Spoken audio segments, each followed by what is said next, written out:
The following story was told around the campfire on a late summer night and is a recollection of that event. The names in the story have been changed to protect them from any possible backlash. The event cannot be verified because the individual who told the story is no longer living. This story is for entertainment purposes only. Don't send your men in black to investigate. 40 years ago, deep beneath Granite Mountain, a young Air Force officer, Lieutenant Daniel Hayes, was on duty in a high-security military facility. His shift had been routine, consisting of system checks and monitoring airspace activity. However, at precisely 0200 hours, alarms sounded, indicating an unidentified object had entered U.S. airspace. Hayes and his team quickly initiated identification protocols. Sergeant Jim Reynolds, the radar specialist, reported that the object was flying at an altitude of 80,000 feet, well beyond the operational ceiling of conventional aircraft. Another airman provided detailed specifications, stating that the object was approximately 100 yards wide and 300 yards long, resembling a cigar shape with an apparent upper deck. Its speed was erratic, shifting from extreme velocities to a sudden halt, defying conventional aerodynamics. Infrared sensors detected an unusual energy signature emanating from the craft, one unlike any known propulsion system. Communications officers attempted radio contact, but were met with silence. As per standard procedure, Hayes and his team recorded all events and communications within the control room. The team scrambled to determine its trajectory and potential origin. No satellites had recorded its entry into Earth's atmosphere, and there were no known experimental aircraft that matched its description. The situation grew even more urgent as the object hovered in a stationary position over their airspace. Sergeant Reynolds thought the object might be moving into a strategic attack position. He recommended they move the alert DEFCON status to reflect the emergency. Just as Lieutenant Hayes picked up the phone to notify the base commander of the new alert status, the secure door unexpectedly opened. General Nathaniel Whitaker, a high-ranking officer, entered the room. This was an unusual breach of protocol. His presence alone sent a wave of tension through the air. Without explanation, General Whitaker ordered all operations to cease immediately. He ordered his men to remove the reel-to-reel data recording tapes and destroy the 3D printouts of the object. He looked around the room, and a stern voice instructed all personnel to refrain from discussing the incident any further. His directive was clear. This event was never to be documented or acknowledged. Even the computer logs were accessed and wiped by military intelligence personnel within minutes of his arrival.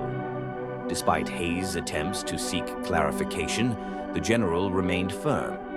He implied that discussing the matter further would have severe consequences.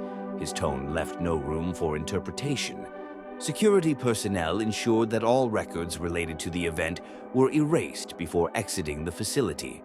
The entire operation had been systematically silenced, as though it had never happened. Following the general's departure, the room returned to normal operations, but the impact of the encounter was lasting. Hayes and his team had witnessed an extraordinary event, yet they were forced to continue their duties as if nothing had occurred. Over the following days, subtle but noticeable changes took place. Certain officers were reassigned, and personnel involved in the incident found themselves transferred to different bases with little explanation. A few days later, Hayes attempted to retrieve the erased data through backup systems, but every trace had been systematically purged. Even classified reports had been altered, leaving no indication of what had transpired. It was as if the event had been rewritten out of existence. In private discussions, a few members of his team confided in him their growing unease. Some had started receiving unannounced visits from men in dark suits, warning them to forget what they had seen. Hayes soon noticed additional changes in security measures. Clearances were suddenly restructured, and access to certain sectors of the base was restricted to only a select few. Rumors swirled among personnel, speculating that something far more significant had happened that night than anyone was willing to admit. Despite the enforced silence, whispers circulated that this was not the first such incident, nor would it be the last.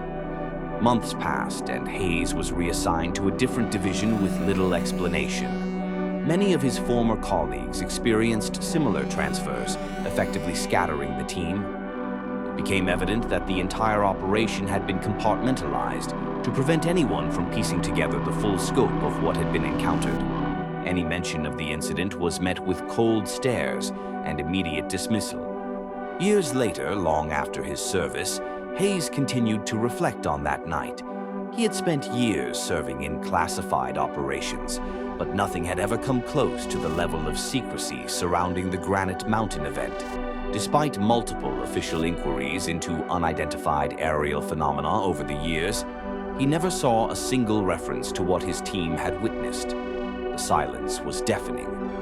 One night, a former colleague, now retired, reached out in hushed tones. He claimed to have encountered similar unidentified craft in later years while working in classified aerospace projects. According to him, the military had long been aware of their presence, but had chosen to conceal the information for reasons unknown. The technology displayed by the object they had tracked that night, he suggested, was far beyond our current technology, if not centuries, ahead of human capability. This account remains one of the numerous unexplained incidents reported within restricted military airspace.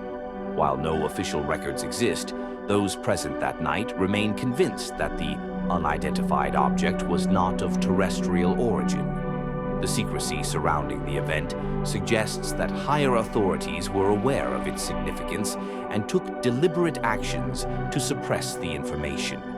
To this day, those who were in that room continue to wonder what exactly they witnessed and why was it so critical to keep it hidden from the world. We now know the truth is out there, and yet it remains buried beneath layers of secrecy, locked away in classified vaults, waiting for a day when the world is finally deemed ready to know we are not alone. Hey friends, if you like this retelling of the Granite Mountain incident and would like us to retell your alien encounters, give us a shout out in the comments below. We will be glad to correspond with you. Who knows, maybe your story will be retold on Space: The Final Frontier Above and Beyond. Don't forget to like and subscribe to hear more of our out-of-this-world stories.